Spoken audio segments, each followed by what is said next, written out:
अस्सलाम वालेकुम दोस्तों, आज हम आपके लिए लाए हैं एक सबक आमोज कहानी जिसका उन्वान है नेकी का इनाम। ये कहानी आपके दिल को छू जाएगी और सिखाएगी कि छोटी सी नेकी भी बड़ी खुशी ला सकती है। एक छोटे से गांव में फातिमा नाम की एक लड़की रहती थी। फातिमा बहुत गरीब थी मगर उसका दिल बहुत बड़ा था। एक दिन गांव के मैदान में उसे एक जख्मी परिंदा मिला। परिंदा अड़ नहीं पा रहा था और उसकी हालत बहुत खराब थी। फातिमा ने सोचा, अगर मैं उसे छोड़ दूंगी तो ये मर जाएगा।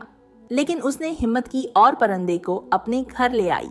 वो दिन भर उसे पानी देती, खाना देती और उसका ख्याल रखती। गांव के लोग इसे देखकर हंस रहे थे। वो कहते, ये परिंदा तुम्हारी जिंदगी में क्या फायदा लाएगा? लेकिन फातिमा ने परिंदे की खिदमत में दिल लगा दिया, बगैर किसी तवक्को के। कुछ दिनों बाद परिंदा इतना मजबूत हुआ कि वो अड़कर बाहर चला गया। लेकिन अगले दिन फातिमा के घर के बाहर एक खूबसूरत तहफा पड़ा। ये गांव के सबसे मेहरबान शख्स की तरफ से था, जो फातिमा की नेकी और मोहब्बत से बहुत मुतासिर हुआ था।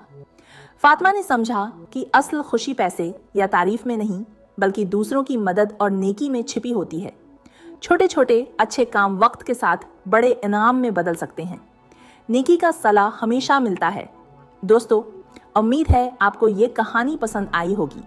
अगर आपने मज़ा लिया या सबक सीखा तो लाइक और सब्सक्राइब करना मत भूलें और अपने दोस्तों के साथ शेयर करें। याद रखें, नेकी का सफ़र कभी ज़ाया नहीं जाता।